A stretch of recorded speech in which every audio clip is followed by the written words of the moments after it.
Right now, I will share my favorite 10 quotes from legendary trader Richard Dennis.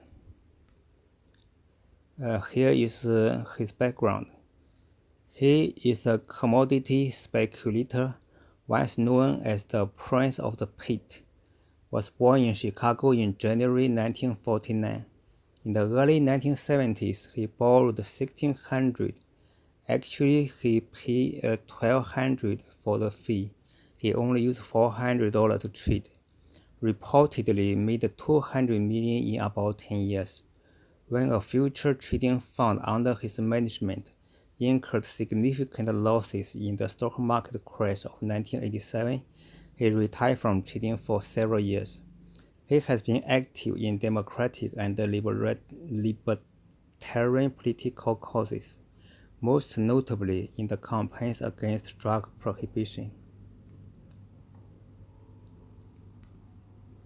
I always say that you could publish trading rules in the newspaper, and no one would follow them. The key is consistency and discipline. Almost anybody can make up a list of rules that are 80% as good as what we taught people. What they couldn't do is give them the confidence to stick to those rules even when things are going bad. I learned to avoid trying to catch up or double up to recoup losses. I also learned that a certain amount of loss will affect your judgment, so you have to put some time between that loss and the next trade.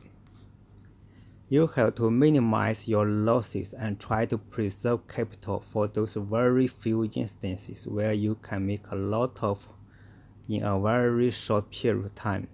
What you can't afford to do is throw away your capital on suboptimal trades. There is another point that I think is as important.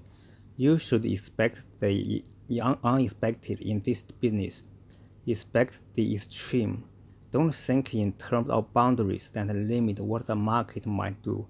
If there is any lesson I have learned in the nearly 20 years that I have been in this business, it is that the unexpected and the impossible happen every now and then.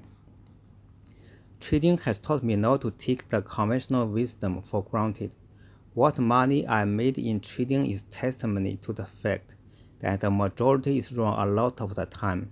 The vast majority is wrong even more of the time. I have learned that the market, which are often just made calls, are often irrational. When emotionally overwrought, they are almost always wrong. Trading decisions should be made as unemotionally as possible. When you have a position, you put it on for a reason, and you got to keep it until the reason no longer exists. Trade small, because that is when you are as bad as you are ever going to be. Learn from your mistakes. You should always have a worst case point. The only choice should be to get out quicker. I could trade without knowing the name of the market.